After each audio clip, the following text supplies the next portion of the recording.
More recommendations no mo kan say aban enhwe se dia wo di sika no dodo no na on kai se fango na nka asasenim nti ebefi o na efi ho a na se nti e wetwa se die nti na isa aban di sika dodo na e bo FSHS on bra na aban se mayi areas of 12 areas say eno kra no limited to mayi 4 health services and infrastructure, education services and infrastructure, agric and then rail any road. And I may enti semako education mududua. Me so many so adi no. This is the way I want to go. Aden na mo pese mo ya na ye te say aban ni sika ni ye na omanfo no buafu aban so on hwe fango mfa so so ye.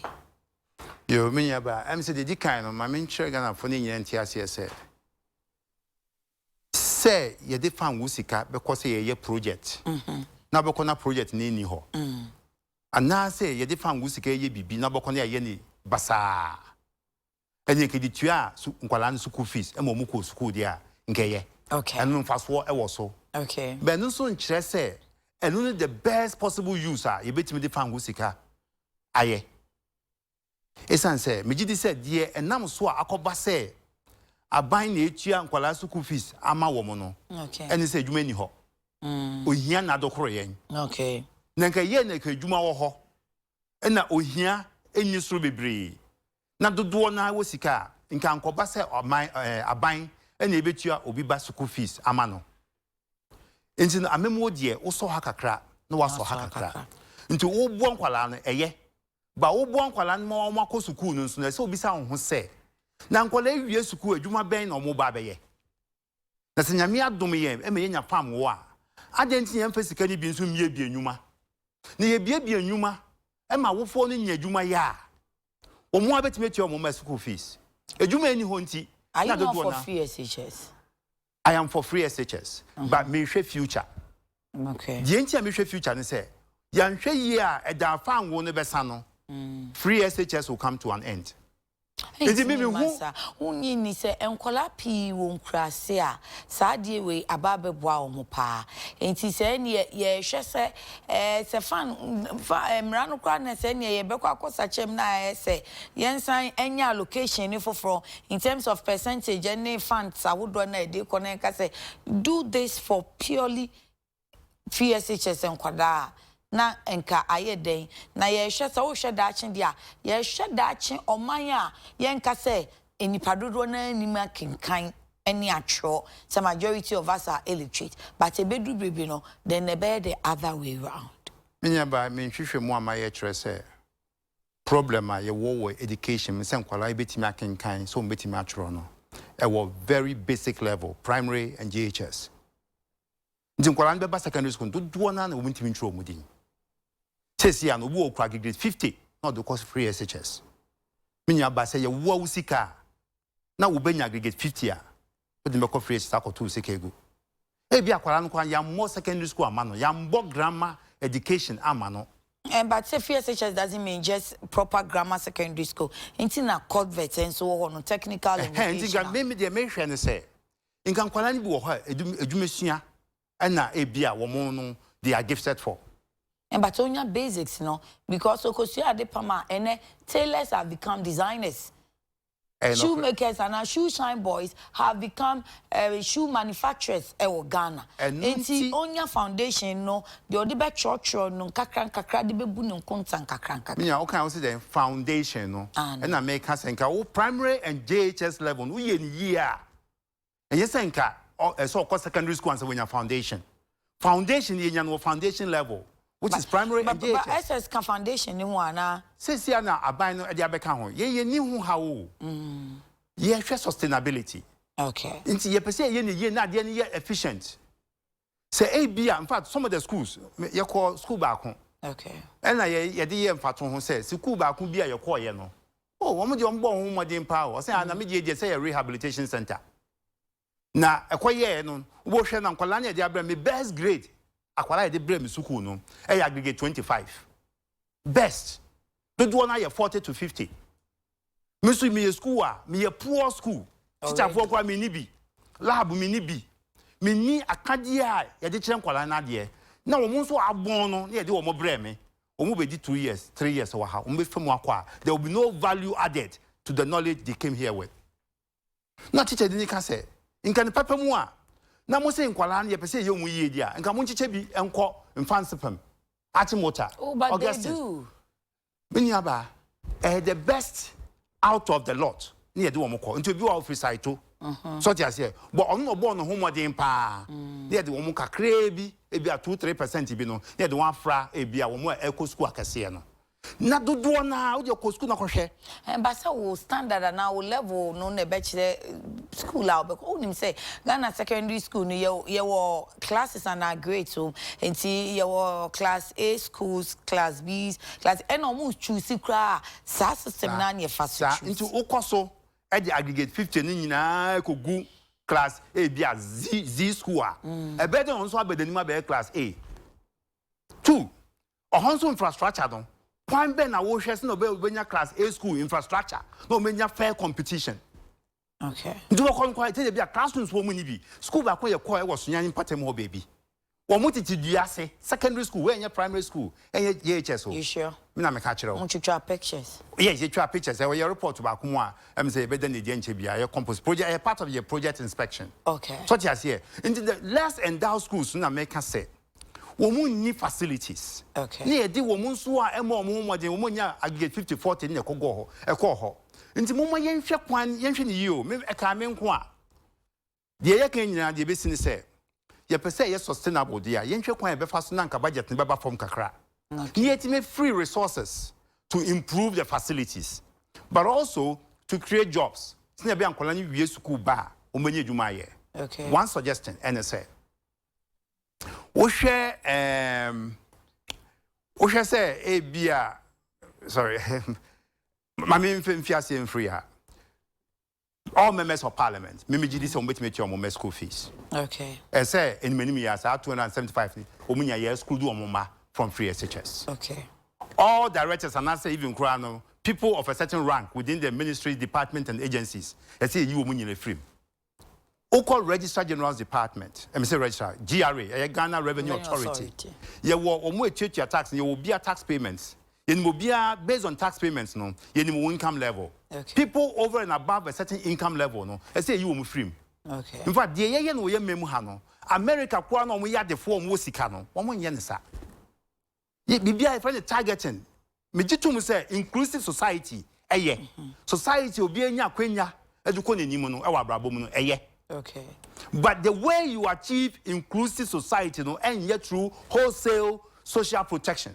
Abaya can say a wholesale for now because a bear then say betimi and who we more pinpoint you woman. So as you progress, you know, now to say with this suggestion because I shall say I never heard this your suggestion. Until be a buying so and say say be a buying your working encyclopedia. Until be or be bar for any so. See I shall say a year costly.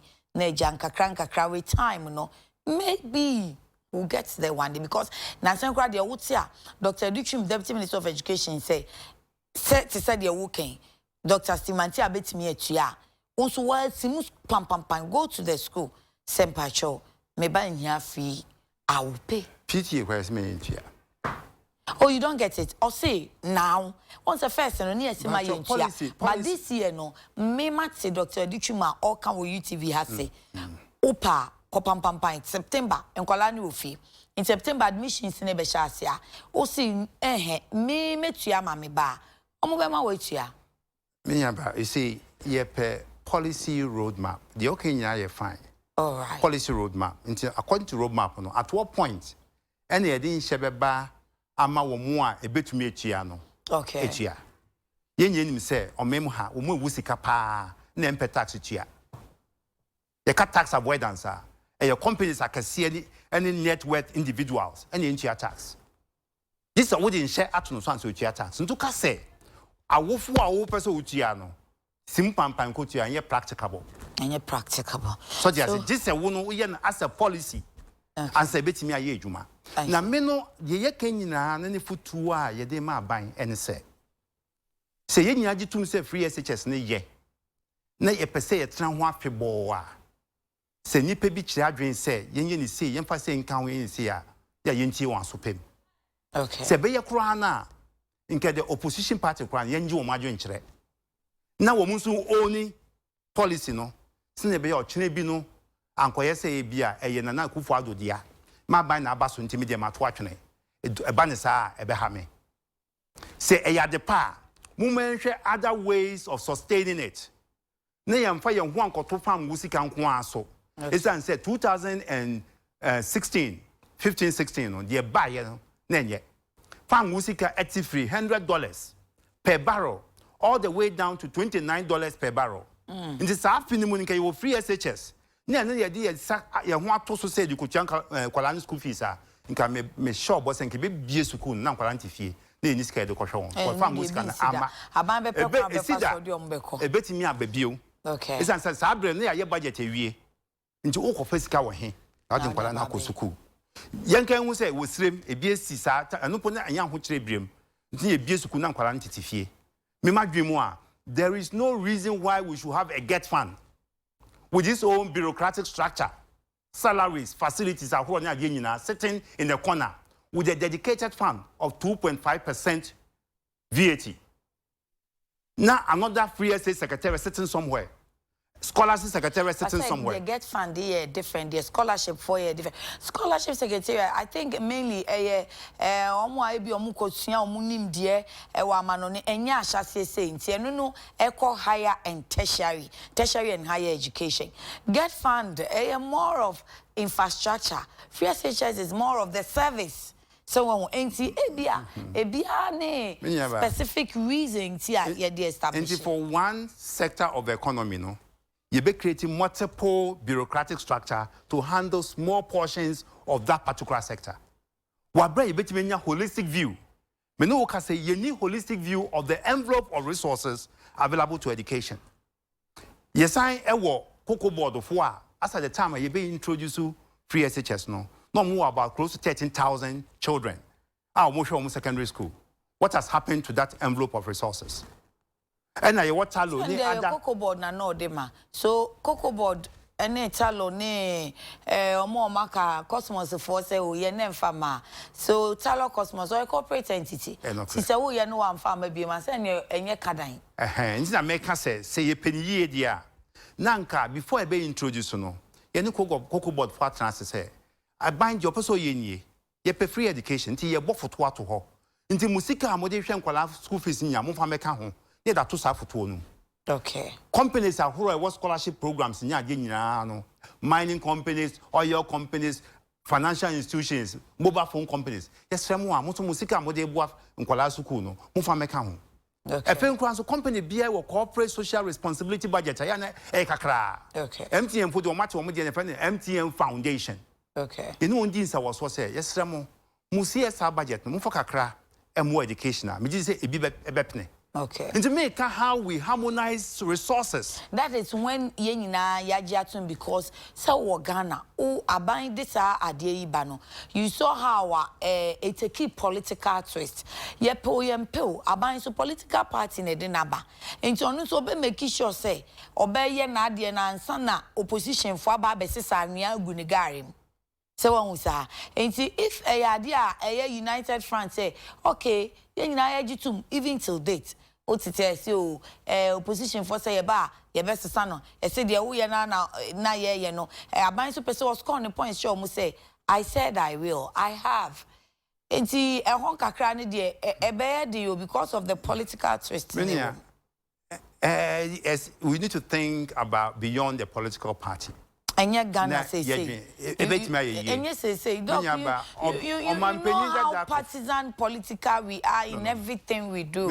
If we try it will work. Okay. Omampenyin dada akufo ekire say ebetimi ayeye say ye kan ye humbo mu say omaya. Okay. Enti bra 2007 inya fam go no with the support of our development partners. 2008 obodwa kase power gempa. Of Fred Ghana for nyina from even the opposition party. Emma nyina be share mo gempa. Okay. Etwa to adwene say kwan we ne pese e fa so e de ye fam go sika e di dwuma we ye memu ha. O started 2008 oh. No starting share no. 2009 we went through a political transition. Aban for by ye NDC aban. Ye now aban dada na efiase no omoto aso Emenam so 2011 ye benya Petroleum Revenue Management Act. Okay. I di bo man say. Okay. So nti the o kan say ya test ye hu say indeed ebinum hia free SHS ne pa. Correct. Nti anu nka ye en modwa ana ye nye den. Me say see a per se free SHS no. It's not beyond the rule of Nana Addo Dankwa Akufo-Addo. Party a bit me form the next government no yen you imagine chere enka ho yen modwa Ghana for you bet na say a chance because Ghana for otieti say Ghana for your imagine say wa wo do nsa be ka free SHS no omuni ubenya menya ba enye free SHS nko a na be determine electoral outcomes. I see. I see you who say abani bet me abon ho modern power free SHS. Okay. But ekobani say ABA in the fight against corruption when you am on ho modern Ghana for bet me corruption so it abani egu.